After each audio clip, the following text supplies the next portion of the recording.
A paz do Senhor, queridos irmãos, com muita satisfação e alegria que nós damos início a mais uma lição da Escola Bíblica Dominical.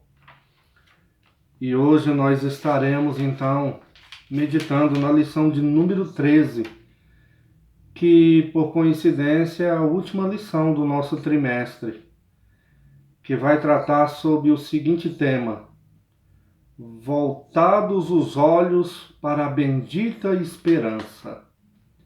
Então, durante esse trimestre, nós tivemos aulas muito produtivas que nos ensinaram muito acerca do Reino de Deus. E hoje, então, nós iremos aprender a respeito deste tema: voltados os olhos para a esperança bendita. E o texto proposto pelo escritor da revista encontra-se em Atos dos Apóstolos, capítulo 1, versículos 6 até o 11. Nesse texto, Lucas vai narrar que Jesus foi assunto ao céu diante dos olhos dos seus discípulos, e quando ele estava ascendendo aos céus, seus discípulos estavam parados, olhando para cima, olhando para as nuvens, e contemplando então a ida do Senhor para o céu.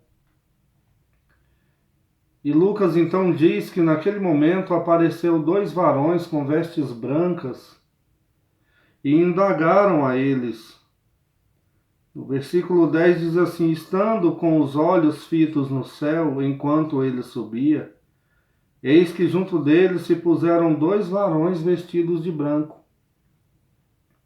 os quais lhes disseram: varões galileus, por que estáis olhando para o céu? Esse Jesus, que dentre vós foi recebido em cima no céu, há de vir, assim como para o céu o vistes ir. Então, nessa lição nós iremos tratar a respeito da nossa esperança, da esperança da Igreja do Senhor Jesus, o qual o aguarda voltar por aproximadamente 2000 anos. Durante esses 2000 anos, desde a igreja primitiva até hoje, nós aguardamos o nosso Senhor com uma esperança firme de que nós seremos resgatados e iremos para a glória com o nosso Senhor. Então, queridos, segundo o escritor, como os irmãos também bem sabem, dentro do contexto da comunidade cristã, independentemente de qual seja o ministério, de qual seja a vertente cristã de pensamento a respeito da vinda do Senhor Jesus, todos são unânimes em dizer que o Senhor Jesus um dia voltará. Embora haja divergências em relação a alguns pontos, porque uns acreditam que Jesus irá voltar antes da tribulação, outros acreditam que Jesus irá voltar no meio da tribulação, outros ainda acreditam que a igreja passará por toda a tribulação e Jesus só virá depois da tribulação. Então há muitas discussões em relação a essas vertentes de pensamento, né? Há muitas discussões em relação a isso. Se a igreja vai ou não passar pela tribulação, quando é que nós seremos arrebatados? Muitas denominações não chegam em um consenso. Embora tenha essas vertentes diferentes, mas em relação à vinda do Senhor Jesus e o resgate da sua igreja, todas as denominações são unânimes em relação a isso.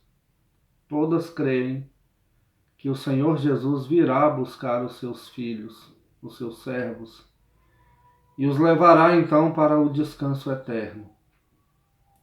Quando você olha para a Bíblia Sagrada, desde o Antigo Testamento, você vai ver Deus aos poucos descortinando, revelando os seus projetos, os seus decretos aos seus santos profetas.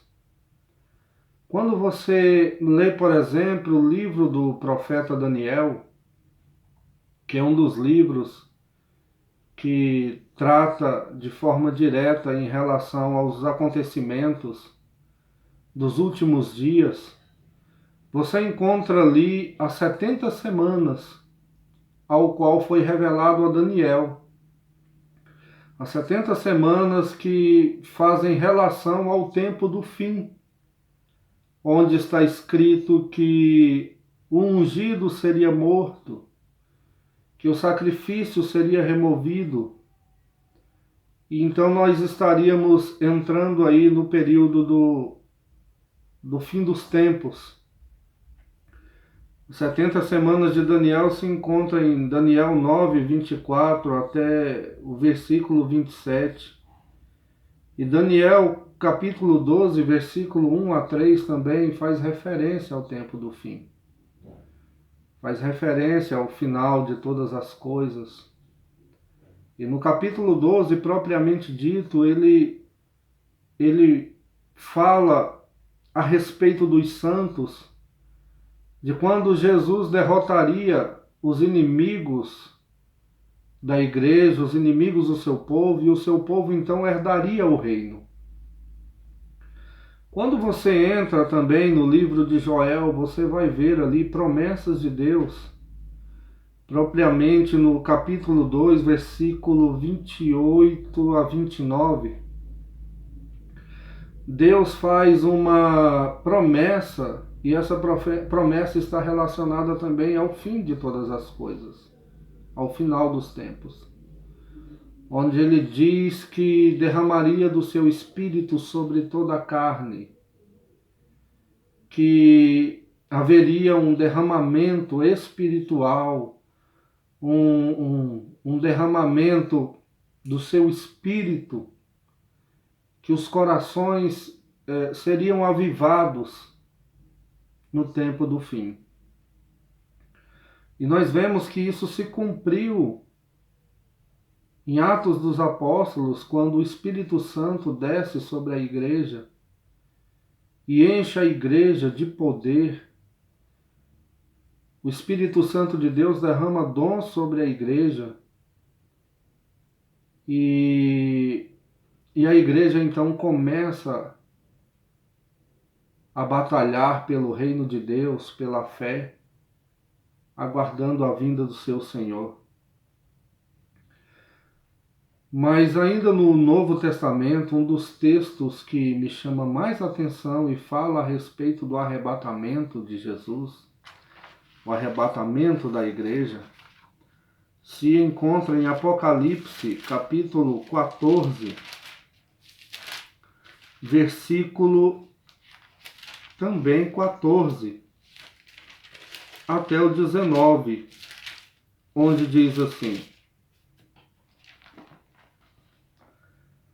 Olhei, e diante de mim estava uma nuvem branca, e assentado sobre a nuvem alguém semelhante a um filho de homem. Ele estava com uma coroa de ouro na cabeça e uma foice afiada na mão. Então saiu do santuário um outro anjo, que bradou em alta voz àquele que estava sentado sobre a nuvem: Tome a sua foice e faça a colheita, pois a safra da terra está madura. Chegou a hora de colhê-la. Assim aquele que estava sentado sobre a nuvem passou sua foice pela terra, e a terra foi ceifada. Outro anjo saiu do santuário dos céus, trazendo também uma foice afiada. E ainda outro anjo, que tem autoridade sobre o fogo, saiu do altar e bradou em alta voz àquele que tinha a foice afiada: Tome sua foice afiada e ajunte os cachos de uva da videira da terra, porque as suas uvas estão maduras. O anjo passou a foice pela terra, ajuntou as uvas e as lançou no grande lagar da ira de Deus. Esse texto me parece, irmãos, que ele está em conformidade com o que o apóstolo Paulo escreveu na primeira epístola aos Tessalonicenses, no capítulo 4, versículo 16 a 18, que diz assim: Pois dada a ordem, com a voz do arcanjo, o ressoar da trombeta de Deus, o próprio Senhor descerá. O próprio Senhor descerá dos céus, e os mortos em Cristo ressuscitarão primeiro.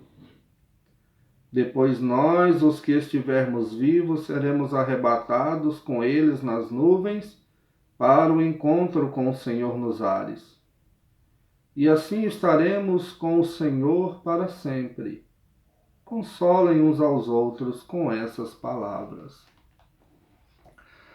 Então, quando você lê Apocalipse, capítulo 14, do versículo 14 em diante, se você notar bem nesses textos, você vai ver dois grandes ajuntamentos. Um em que há a figura de um homem nas nuvens com uma foice na mão. Um outro anjo sai do santuário para avisá-lo que chegou a hora da ceifa. E ele então faz a grande ceifa. Essa ceifa se relaciona ao arrebatamento da igreja.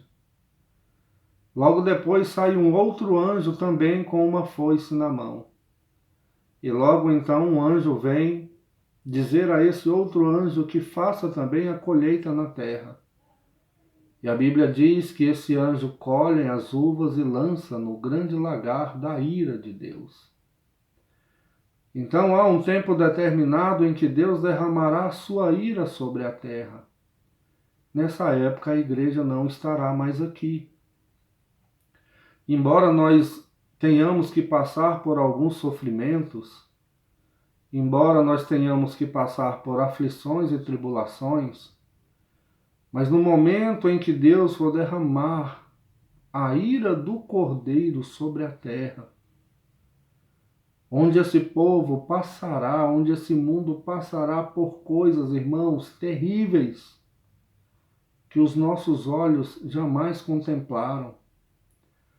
Quando a ira for derramada, antes da ira ser derramada sobre essa terra, tenha certeza, haverá a colheita de Deus, onde Deus tirará os seus servos, aqueles que gastam os seus dias servindo a Deus, os fiéis, aqueles que negam os prazeres da vida, os prazeres da carne, aqueles que não têm a sua vida como bem mais precioso, não. Aquele que tem em sua vida o Senhor como mais bem precioso.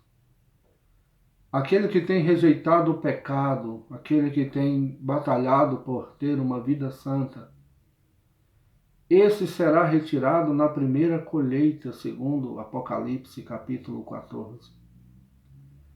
E então nós seremos levados para o céu no arrebatamento, cumprindo a palavra do Senhor Jesus no Evangelho de João, onde ele diz: eu vou para o Pai, vou lhes preparar lugar, se não fosse assim eu vos teria dito. Então Jesus foi preparar lugar para nós, e na hora determinada por Deus, Deus então cumprirá a sua promessa. Eu quero dizer para os irmãos que eu vi um vídeo algumas semanas atrás de um irmão muito querido. Ele está sempre nas redes sociais, eu não vou fazer menção para não denegrir o irmão, mas eu sei que muitos irmãos na igreja gostam de ver os seus vídeos.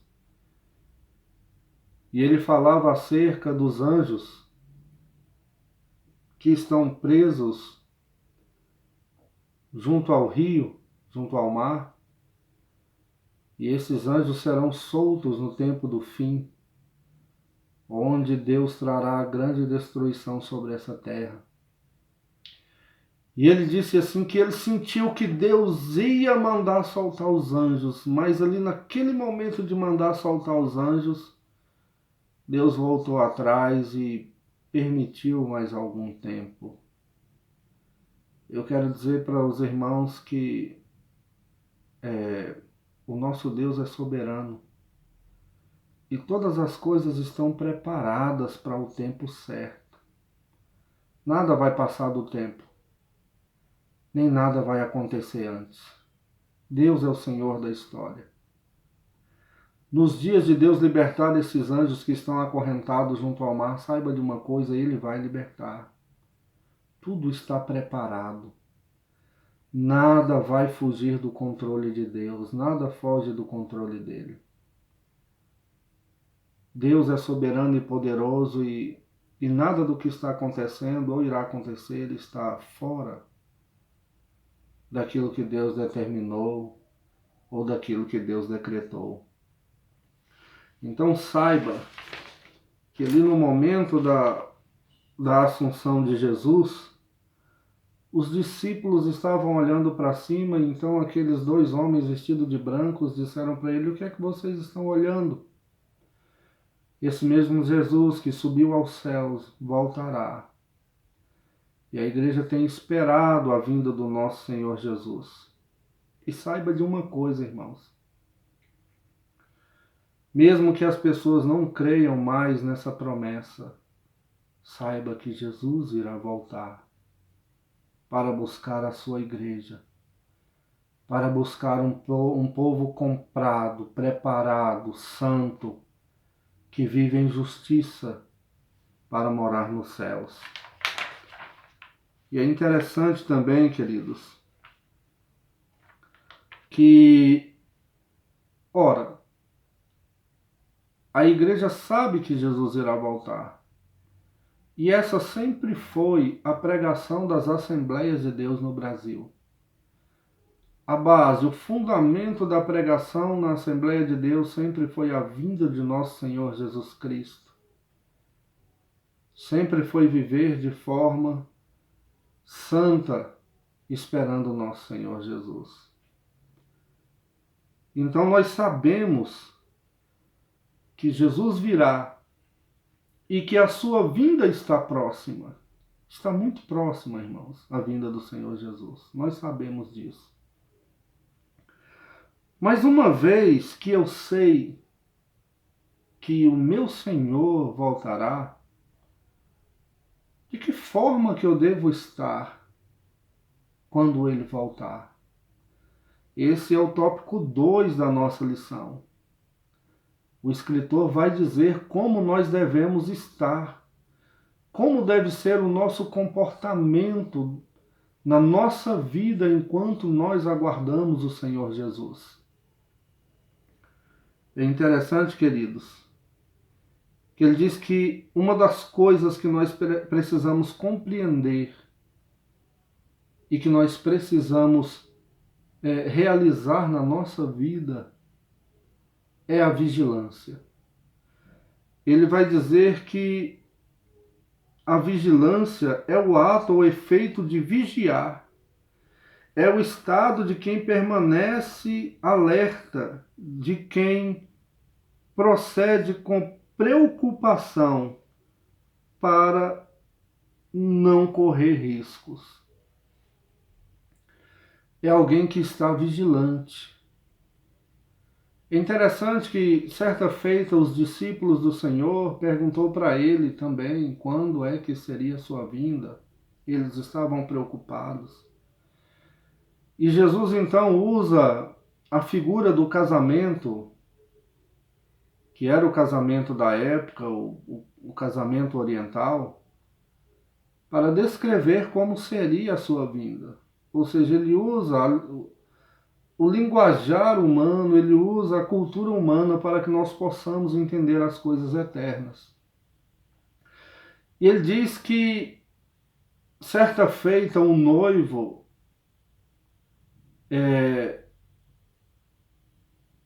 que o noivo estava prestes a vir buscar a sua noiva para o matrimônio. E é interessante, queridos, que na cultura oriental antiga, o noivo ele vinha, pedia a mão da noiva para os seus pais, para os pais da noiva em casamento. E depois ele voltava às 10 virgens. Lembrei, queridos, eu estava aqui tentando lembrar o texto. O noivo voltava para casa e ele ia construir a casa, ele ia construir ali o local onde ele ia morar com a sua noiva, o seu ninho de amor, né? E quando ele terminava de construir, o pai do noivo é que fazia a vistoria da casa. Então o pai olhava a casa e se estivesse de acordo, se estivesse pronta realmente, preparada para receber a noiva, o pai dizia, você pode buscar a noiva. Se o pai verificasse que a casa não estava pronta, então o filho teria que fazer os reparos ordenados pelo pai para que o filho pudesse buscar a noiva e constituir matrimônio. E havia naquela época uma coisa muito interessante. Sempre que as pessoas perguntavam para o noivo, e aí, rapaz, quando é que vai ser o casamento? Era de praxe o noivo dizer, olha, o meu pai que sabe. Porque a ordem era dada pelo pai. Era prerrogativa do pai dizer se já era tempo ou não do filho buscar a noiva e contrair o matrimônio. Então você vai ver Jesus usando essa figura do casamento lá na parábola das 10 virgens, quando a Bíblia diz que 5 loucas e 5 prudentes estavam esperando o noivo. E de repente, então, alguém grita, o noivo vem aí. E então as prudentes entraram com o noivo para as bodas do cordeiro, para as bodas do noivo. E as outras 5 nécias perderam a oportunidade de entrar para as bodas. Então Jesus descreve de fato como será a sua vinda, como nós lemos em Apocalipse. Deus então dirá o momento, por isso que Cristo disse, nem os anjos no céu, nem o Filho sabe o momento. Essa prerrogativa, ela pertence ao Pai. Então, quando o Pai der a ordem, então o nosso Cristo virá nas nuvens e nos levará para casa, irmãos, para junto dele e junto do Pai. E nós estaremos com ele por toda a eternidade. Interessante também que, então o escritor diz que nós devemos estar vigilantes, porque nós não sabemos a hora. Queridos, por mais que nós venhamos buscar na Bíblia, e de fato, embora a Bíblia não diga a hora, o momento do arrebatamento, mas Jesus, ele fala algumas coisas, ele nos dá algumas revelações para que nós possamos ficar atentos. E embora nós tenhamos essas revelações, nós não sabemos mesmo a que horas, a que momento que Jesus aparecerá nas nuvens para nos levar. Quem sabe é agora mesmo, né? Quem sabe é hoje ainda. Jesus venha e nos leve para casa. Ninguém sabe. Por isso nós devemos estar vigilantes, santificando a nossa vida, vivendo em verdade, vivendo em integridade, lealdade para com Deus, para que Deus nos encontre preparados para subir para a glória. O escritor também vai dizer no tópico 2 que nós devemos ter cuidados com os alarmes falsos. Muitos durante a história tentaram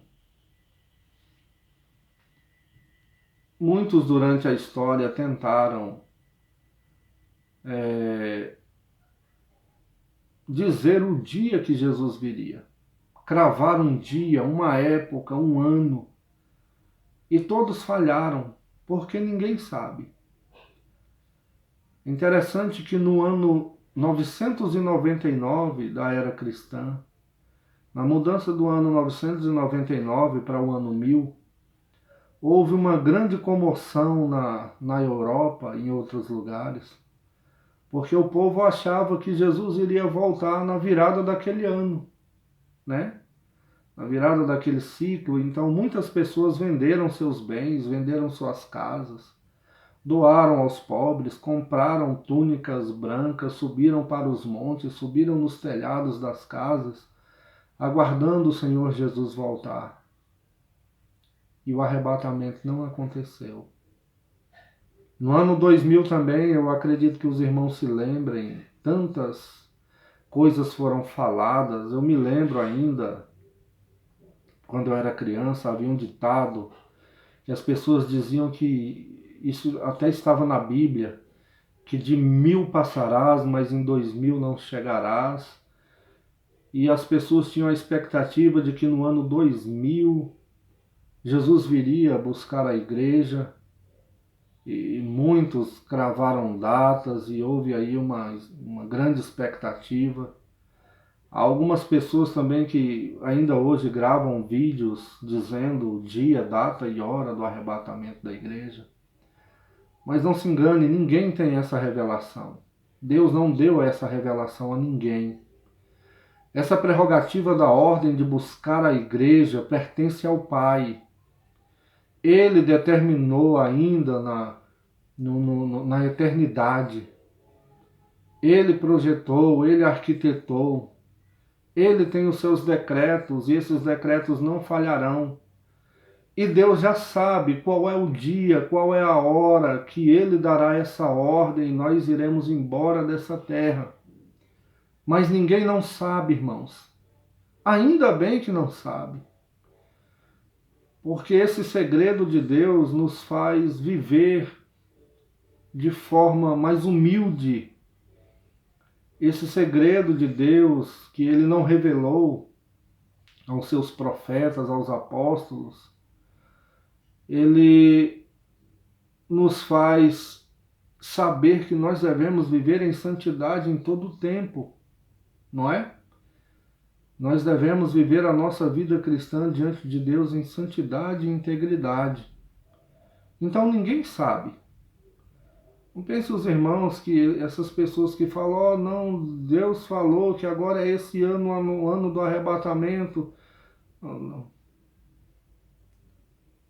Eu sinto muito dizer, não é verdade, irmãos.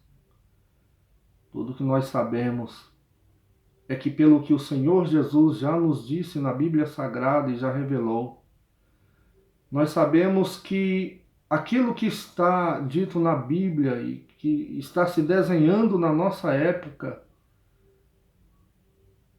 ele bate com o cumprimento das profecias bíblicas.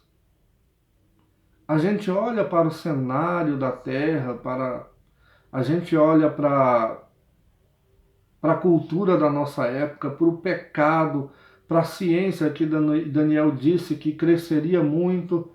Nós olhamos para isso e nós vemos que a nossa época bate com a descrição bíblica do tempo dos eventos da vinda de Jesus Cristo. Mas ninguém sabe a hora, ninguém sabe o dia, ninguém sabe o ano. Como eu disse, pode ser ainda hoje, né? Por fim, queridos, O tópico 3 da nossa lição, nós dissemos que nós sabemos que Jesus virá, nós devemos estar vigilantes, e o tópico 3 diz que nós devemos estar vivendo com fidelidade. Fidelidade, irmãos. Ser fiel é ser leal. Nós entendemos muito bem que a fidelidade é antagônica à traição. Ser infiel é trair a confiança de alguém. Ser infiel é ser desonesto. Então, quando a Bíblia nos chama à fidelidade, ela nos chama a ser leais, a sermos leais ao Senhor, à Sua palavra. E como nós temos visto, irmãos, irmãos, tantas igrejas se desviando do caminho da verdade, pregando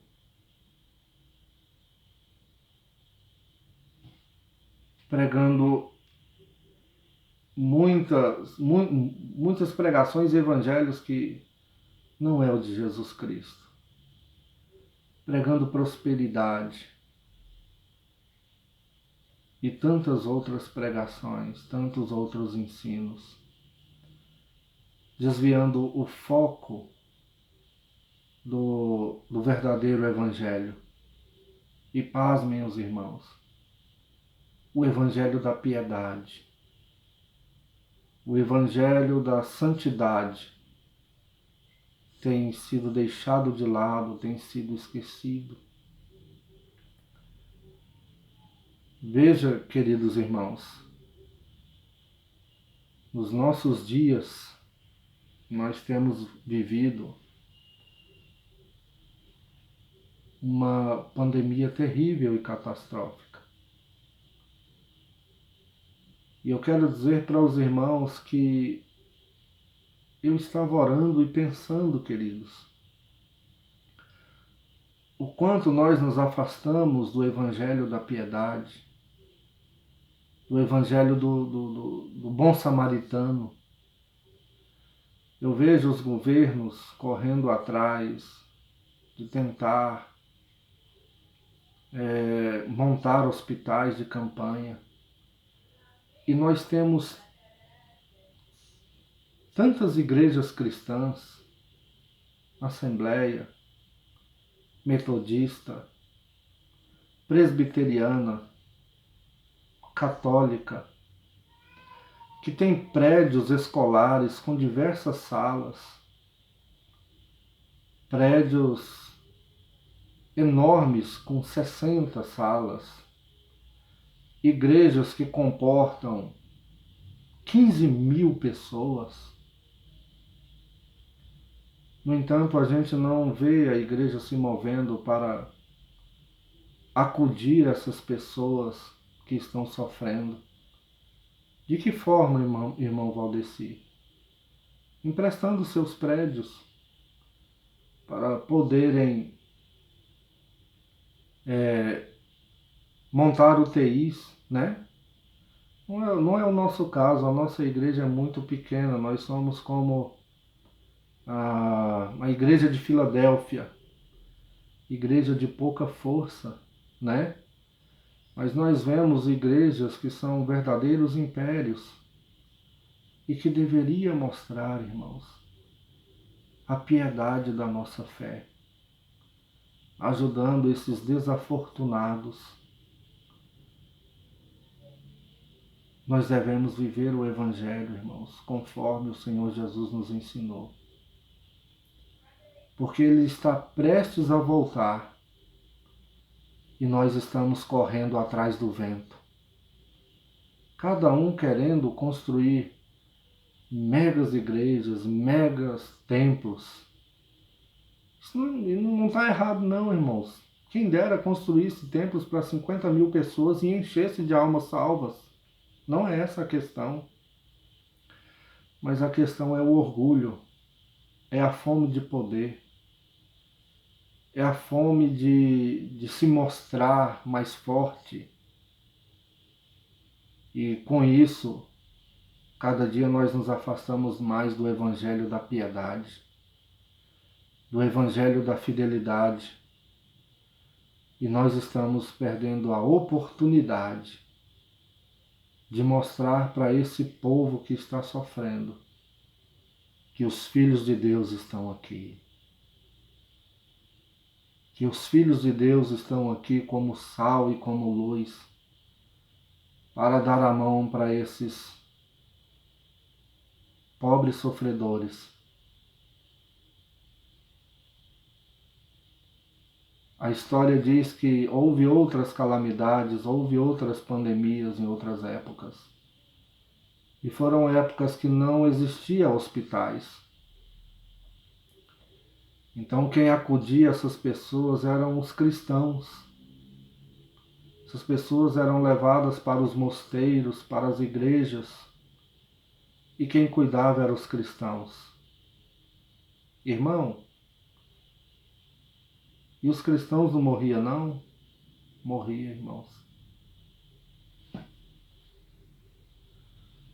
Morria sim, mas morria sabendo que eles estavam cumprindo o Evangelho do Senhor Jesus, amando mais o céu do que a própria vida. Que nós possamos então parar um pouco e meditar na palavra do Senhor, na maneira como nós estamos vivendo. Se nós estamos vivendo de verdade o Evangelho do Senhor Jesus, se nós estamos tendo uma vida voltada para Deus, vida de oração, vida de leitura de palavra, né? Buscando a face do Senhor, porque os dias são maus e breve o Senhor Jesus virá nos buscar. E nós devemos estar nos esforçando para que Ele nos encontre cheio de fé, cheio de piedade, fiéis, leais a Deus, cheios do Espírito Santo, aguardando a viva esperança que virá nos buscar nos céus.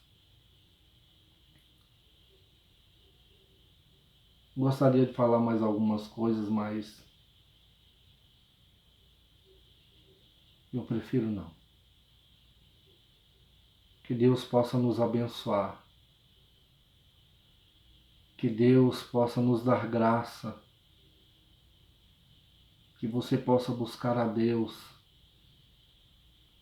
Que a Assembleia Obra de Amor possa entrar nos céus jubilando diante da presença do Cordeiro.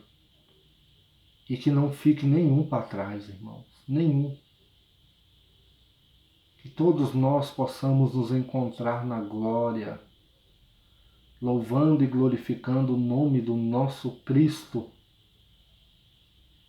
Que não fique nenhum para trás, mas que todos os membros da Assembleia de Deus, Obra de Amor, possam ouvir a trombeta de Deus, possam ouvir o chamar do nosso Cristo e nós adentrarmos nos céus para o nosso descanso eterno.